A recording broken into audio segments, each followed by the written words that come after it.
Narito ang chikang hindi nyo dapat palampasin. OG Diaz na pa-react sa kontrobersiyang kinasasangkutan ni Senator Ronald De La Rosa. Para sa mga detalye,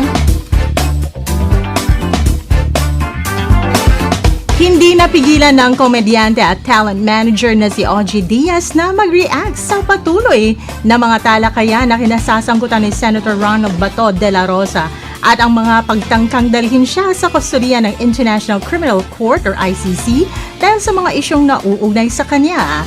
Sa isang post, binatikos ni OG ang mga individual na pinaniniwalaan niyang biglang naging makadiyos matapos matagpuan ang kanilang sarili sa mahirap na sitwasyon.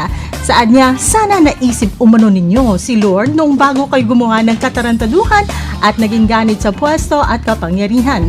Dagdag pa niya, ngayong mga nasusukol na, sa kanyo tatawagin ang Panginoon.